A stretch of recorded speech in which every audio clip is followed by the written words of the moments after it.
আমাদের অত্র এলাকার সকল মানুষের পক্ষ থেকে যারা ইতালে সব মাহফিলকে উদযাপন করার জন্য আপনারা চেষ্টা করেছেন, তাদের পক্ষ থেকে আমি মাওলানা মোহাম্মদ শফিকুল ইসলাম ভাইকে অল্প কিছু কথা বলার জন্য অনুরোধ করছি। তারপরে দোয়া হবে ইনশাআল্লাহ।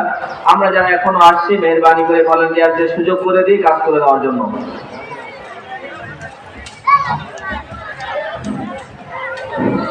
أعوذ بالله من الشيطان الرجيم بسم الله الرحمن الرحيم الحمد لله رب العالمين والصلاة والسلام على سيد الأنبياء والمرسلين وعلى آله وصحبه أجمعين সম্মানিত রোজাদারগণ, আসসালামু আলাইকুম ওয়া রাহমাতুল্লাহি ওয়া বারাকাতুহু।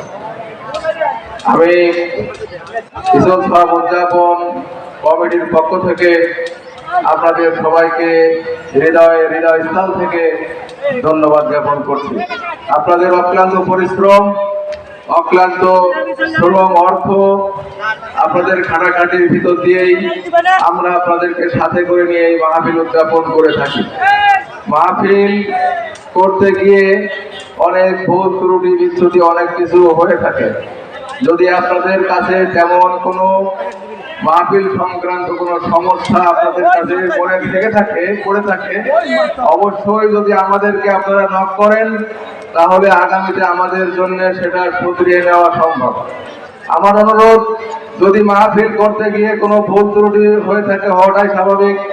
যদি কোনো ত্রুটি আপনাদের চোখের সামনে পড়ে, আপনারা দোকানে, বাজারে, বাড়িতে, বিভিন্ন জায়গায় না বলে আমাদের কাছে বলবেন, তাহলে আগামীতে মাহফিলের সে ভুলটা হয়তো আর হবে না। যদি না বলেন, তাহলে এই মাহফিলের যে বদনাম হচ্ছে, এর জন্য আল্লাহর দরবারে আপনিও দায়ী হবেন। আর আমরা যারা পরিচালনা কমিটিতে আছি, আমরাও দেখা যাচ্ছে যেটা শুধরানো সম্ভব হবে না। তো যা হোক, কথা বেশি আমরা বাড়াবো না। আপনাদেরকে এখানে ডেকে এনে দাওয়াত দিয়ে আপনাদের এই যে কষ্ট দেওয়া, যদি কোনো কষ্ট পেয়ে থাকেন আল্লাহর রাস্তায় মাফ করে দেবেন। আর যে আলোচনা আপনারা শুনছেন এখান থেকে, সে আলোচনাগুলো অন্তত সাথে করে নিয়ে জীবনের সাথে মিলিয়ে একটি হলেও জীবনের সাথে মিলাতে পারেন, আমরা সবাই মিলাতে পারি, আমরা সেই ব্যবস্থা করব।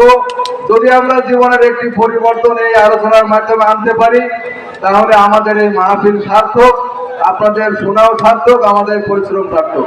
যদি আমাদের জীবনের সাথে একটি কথাও পরিবর্তন না হয়, যেরকম ছিলাম সেরকমই আছি, তাহলে আমাদের এই মাহফিল বিফল। এর কোনো খাটাখাটনি, শ্রম, অর্থ, এই যে পরিশ্রম, আপনাদের কষ্ট, এটা আসা যাওয়া, দেখা, খাওয়া এখানে শেষ। যদি আমরা আমলের নিয়তে কিছু পরিবর্তন আনতে পারি, তাহলে আমাদের মাহফিল সার্থক। আমরা আপনাদের কাছে ধন্য, আপনাদের কষ্ট, শ্রম সবকিছুই মোটামুটি সুফল আসবে। এই জন্য আমি আপনাদের পরামর্শ দেব এবং আপনাদের উদ্দেশ্যে বলবো, যাতে একটি কথা হলেও আমরা কোন হাদিসের দৃষ্টিতে যে কথাগুলো শুনেছি, একটি কথা হলেও আমাদের জীবনের সাথে আমরা মিলাই দেব ইনশাআল্লাহ। সর্বোপরি আপনাদের কাছে আগামীতে আমরা মাহফিল এই নির্দিষ্ট তারিখে হবে ইনশাআল্লাহ। এই আহ্বান, এই আশা, আপনাদের সর্বাত্মক সহযোগিতা কামনা করে কথা শেষ করছি। আসসালামু আলাইকুম ওয়া রাহমাতুল্লাহ।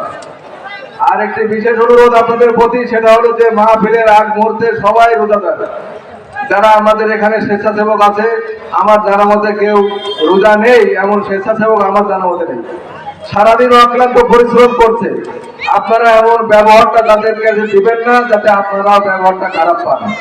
আপনারা অবশ্যই তাদের ব্যবহার সুন্দর দিবেন, তারা অবশ্যই আপনাদের সঙ্গে সুন্দর ব্যবহার দেওয়ার চেষ্টা করবে। এই জন্য মহিলা প্যান্ডেলে যারা আছেন, দায়িত্ব পালন করছেন, তাদেরকে অনুরোধ, কারোর সাথে খারাপ ব্যবহার করবা না।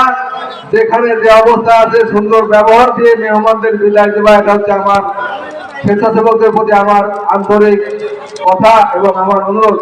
আর আপনারা যারা আছেন, তারা ধৈর্য সহকারে বসে ইফতারি করে ধৈর্য সহকারে এখান থেকে যাবে ইনশাআল্লাহ। এই আশা আকাঙ্ক্ষা আপনাদের কাছে রেখেই কথা শেষ করছি। আসসালামু আলাইকুম ওয়া রাহমাতুল্লাহ।